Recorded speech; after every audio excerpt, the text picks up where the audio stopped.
lightning round. Thank you, Mr. Chairman. Judge Garland, consistent with the idea of this being a lightning round, I'm going to start with some questions that can be yes or no. If they require more than that, you can say yes with this or that minor caveat, but I'd prefer a yes or a no if you can provide one of these.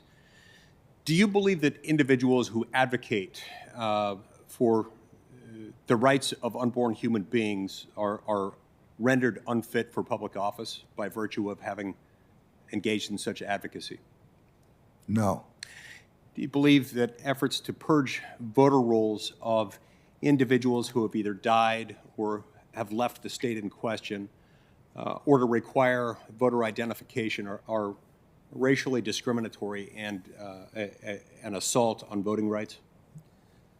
This one is one I can't answer yes or no because you're asking about motivations of individuals, some of whom may have discriminatory purpose and some of whom have no discriminatory purpose. Okay. I think that answers my question there because I guess what I'm asking is, does an individual, without knowing more than that, is there anything about those comments or support for those positions that in and of themselves would make that person a racist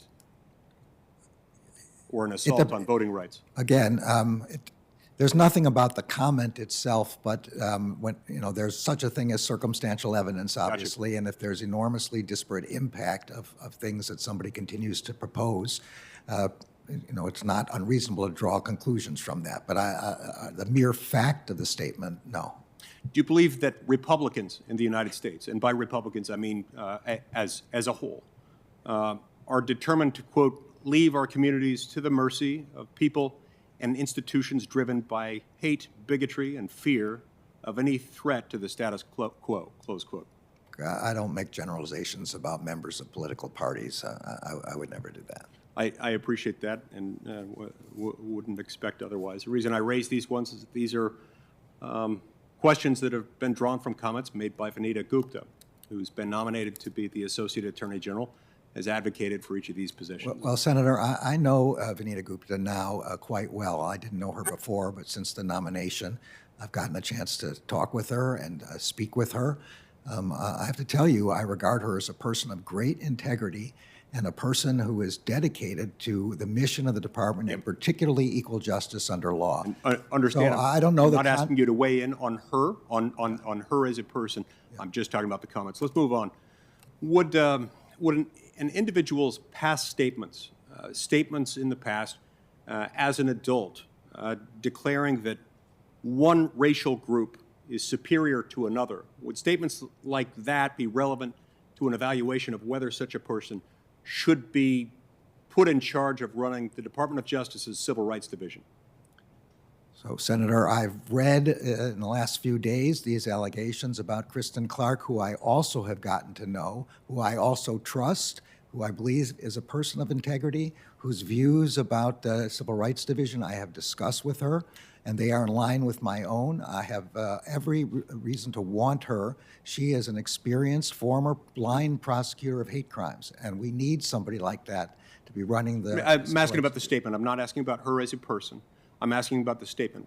In the abstract, would someone who has made that comment, would that comment itself be relevant to the question whether that person, having made that statement, should be put in charge of running the Civil Rights Division? All I can tell you is I've had many conversations with her about her views about the Civil Rights Division, about what kind of matters she would investigate. What about anti-Semitic comments? Would those be relevant to someone wanting to run the Civil You know Rights my Division? views about anti-Semitism. Right. No one needs to question those. I'm not questioning your views. I know you're not, but I'm also want you to know I'm a pretty good judge of what an anti-Semite is, and I do not believe that she is an anti-Semite, and I do not believe she is discriminatory in any sense. Okay, tell me this, Judge. You are a man of integrity, and one who honors and respects the laws.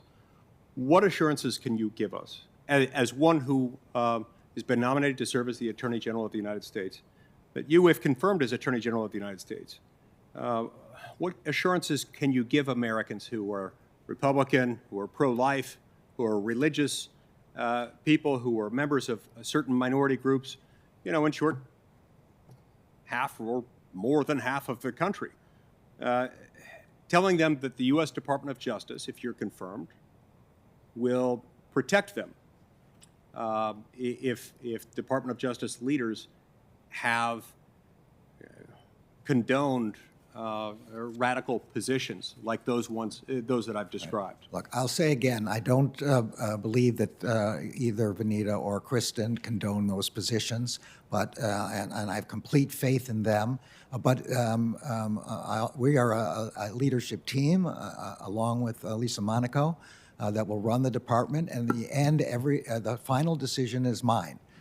The buck stops with me, as Harry Truman said. And I will assure the people that you're talking about, I am a strong believer in religious liberty, and there will not be any discrimination under my watch. Thank you.